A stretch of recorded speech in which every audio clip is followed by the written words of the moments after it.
8 tahun. Bar itu terus tidak di sini. Tapi ini ada pertanyaan dia. Berarti ya. Mungkin ya sebelum diputuskan, jadi biar cepat ya. Ini sudah setengah 3. Jadi begini. Kalau kami mungkin ini Pak, biar ada kesimpulan karena ini waktu juga kalau debat begini nggak akan selesai. Jadi begini, satu, pertama ya, bahwa setiap kali perbankan itu mengeluarkan uang pasti akan mengantisipasi bagaimana ketika uang itu macet, pasti. Dia mesti sudah punya rekayasa rumit itu supaya nanti ketika macet saya tidak rugi, itu pasti. Nek ngerti ke depan itu macet kemudian dia tidak pasti akan rugi, pasti nggak akan dicairkan, ya itu. Jadi dia sudah punya itu. Yang kedua yang perlu diingat bahwa prosedur perbankan yang sekarang berjalan tidak berlaku bagi mereka.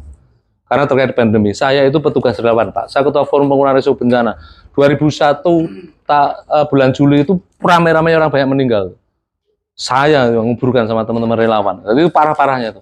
Jadi bencana itu ada alam sama non alam. Yang non alam oke, ya kan, kesehatan. Tapi yang alam atau non alam. Kemudian yang ekonomi, bencana ekonomi itu akan berimbas. Apalagi sekarang resesi. Itu jadi ada perlakuan khusus. Kemudian yang paling penting adalah solus populis suprema leg exto. Seluruh undang-undang aturan itu dikalahkan dengan urusan kemanusiaan. Dan kemarin itu terjadi bencana kemanusiaan. Maka sebagai salah satu penebus dosa, pemerintah keluarkan Undang-Undang Nomor 4 tahun 2023. DPR juga begitu. Rumah itu di Jalan Malioboro setelah kita datangi kemarin itu, saya tuntut mereka. Pak Huda yang temui. Ini dewan, ini adalah wakil daripada masyarakat Yogyakarta. Akhirnya apa? Dengan kesadaran penuh terbitkan surat edaran. Itu salah satu wujud daripada kebijakan yang mengalahkan aturan tadi Pak, yang diceritakan Pak Bayu. Kalau itu tidak diandalkan berarti mereka melawan rakyat Jogja. Karena mereka saya pilih. Kita lelang, persuasi pendekatannya. Ini kan permasalahan persuasif. Kalau nagih boleh silakan Pak. Tetapi yang namanya agunan yang belum pindah atas nama, belum peralihan hak itu nggak boleh Pak dicoret-coret. Itu zero sum game Pak, bukan win-win solution. Win-win solution itu duduk bersama, yang tidak bisa ngangsur itu bisa bangkit kembali, iso babat-babat begitu, kemudian mengangsur kembali, bukan kemudian dimatikan dengan ditulisi. Orang mau order cari makanan snack 40 biji saja setelah baca jadi nggak jadi, wong ruwet iki, omahe wis ditulisi. Dan undang-undang itu Pak, di aturan KUHP, undang-undang di atasnya, kalau memang nama OJK mengamini, tak labrak itu OJK itu. Karena melanggar KUHP itu. Ya kan? Ya, kan nulis-nulis itu perbuatan tidak menyenangkan. Dan ini loh Pak, belum ada peralihan hak. Kalau ini wis dilelang, ada risalah lelang, pemenang lelangnya ada, silakan ada mau lakukan. Uang itu ngecat-ngecatnya nggak boleh kok. Itu ya. Jadi gini Pak Bayu, kesimpulannya begini, nanti terlalu lama. Kami datang di sini dengan asumsi dan argumen yang kami yakini terkait dengan perlindungan UMKM. Bapak berargumen dengan tata aturan perbankan yang sudah berjalan. Saya berdasarkan aturan terkait dengan solus populis suprema leg exto. Alasan kemanusiaan dan ini adalah orang yang tidak normal. Kalau ini masih berlaku dengan aturan yang berlaku, nyambung urusannya. Kalau kemudian saya wis ngasih kesempatan dari 2021 tidak kita lelang, sesuai aturan aja nggak apa-apa Pak, itu akan dipatahkan dengan aturan terkait dengan kebijakan pemerintah, dengan aturan. Maksud saya begini Pak, apakah kita juga akan enjoy nyaman ketika bank ini, PMN ini menawarkan sebuah keuangan untuk kemudian dijual kepada masyarakat, benar ya?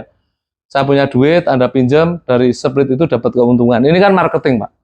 Apakah nyaman ketika tiap hari resah di wartawan katakan bahwa kemarin saya sempat ke BRI, Bank Rakyat Indonesia itulah bank milik rakyat Indonesia, bukan R-nya itu bukan rentenir. R itu rakyat itu. Dan PMM bagian dari itu. Dan ini panggil kita Pak Kanwil ya. Kita temui kemudian terjadi win-win solution. Saya minta Pak Bayu kalau bisa ada solusi yang terbaik, jangan mengorek-ngorek kelemahan-kelemahan masing-masing. Kesalahan dari teman-teman di lapangan sudah jelas terbaca dan ada dokumennya. Karena waktu mau nulis itu difoto kirim ke saya. Kemudian kebijakan dari Pak Bayu, saya apresiasi kalau memang upaya mediasi, negosiasi sampai sekarang tidak dilelang. Tapi di lapangan Pak, jangan ada kata-kata seperti itu lagi, saya nggak mau. Ada kata-kata kasar, kemudian malam-malam nagih, ada yang bilang, apa gue neng pabrik ono sing idoni iki.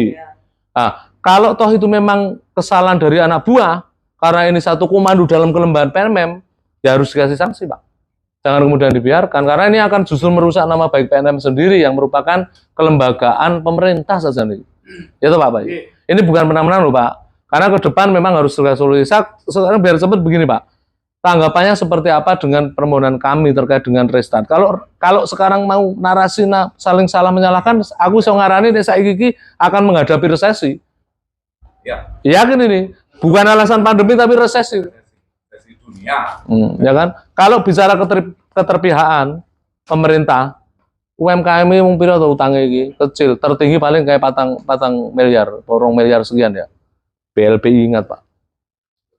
BLPI aja dibayar pemerintah kok dengan itu. Kasih SKL itu Pak. SKL. Nah ini maksudnya nanti ke depan Pak, kami juga tidak akan kemudian bank itu sampai rugi. Ketika nanti ketemu Pak Wapres kita juga akan ceritakan dana restrukturisasi terkait dampak COVID yang 400 triliun lah Pak, 400 triliun itu kayak dicairkan bersama dengan PP. Sehingga ini dihapus kredit tagih, nanti duit itu dikembalikan ke BPJS loh. Cuma sebelum itu sampai PP-nya. Oh, sabar Pak. Ditekan, jangan disita. Sabar dulu Pak Bayu. Sabar Pak. Nah, enggak, sabarnya itu di penanganan. Kalau di sini Pak Bayu sangat sabar gitu. Ya. Di sini mau sabar